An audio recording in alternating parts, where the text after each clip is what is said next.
जिन लोगों को राम के, कृष्ण के, क्राइस्ट के दर्शन होते हैं, ये इमेजिनरी लोग हैं, इन्हें किसी सत्य का अनुभव नहीं हो रहा। ये किसी बड़ी गहरी कल्पना में प्रविष्ट हो गए हैं, और कल्पना में प्रविष्ट होने के कई उपाय हैं।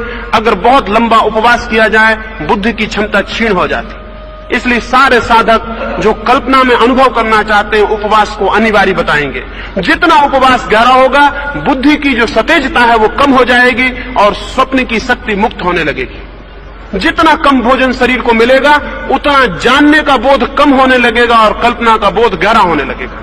इसलिए सारे दुनिया के कल्पनाशील लोग उपवास के समर्थन में खड़े होते हैं। लंबा उपवास बुद्धि को क्षीण करता है और कल्पना को तीव्र कर देता है।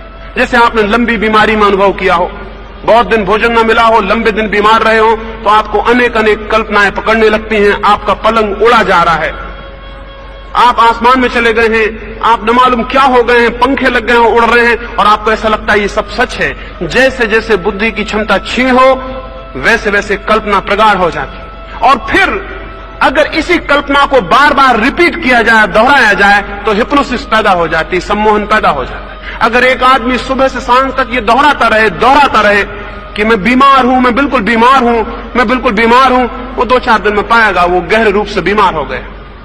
अगर एक बीमार आदमी ये दोहराता रहे कि मैं मर जाऊंगा, फला दिन मर जाऊंगा, फला तारीख को मर जाऊंगा, निश्चित फला तारीख को फला समय वो आदमी मर जाएगा। आप जो भी दोहराएं, आपका चित्त उसे स्वीकार करने के लिए राजी हो जाता है, और अगर बहुत दोहराएं तो चित्त राजी हो जाता है।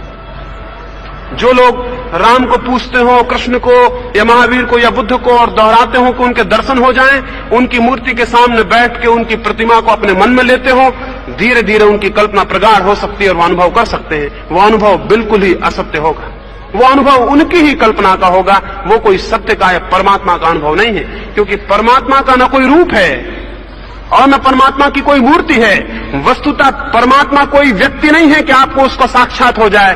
परमात्मा तो प्रेम जैसा एक अनुभव है।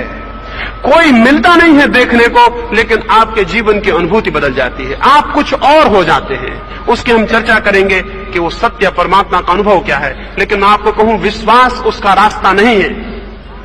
विश्वास तो कल्पना का ही एक रूपांतरण है। विश्वास तो विक्षिप्त होने का ही मार्ग है, और अविश्वास भी उसका रास्ता नहीं है। क्योंकि अविश्वास द्वार ही बंद कर देता है और विश्वास गलत द्वार दे देता है।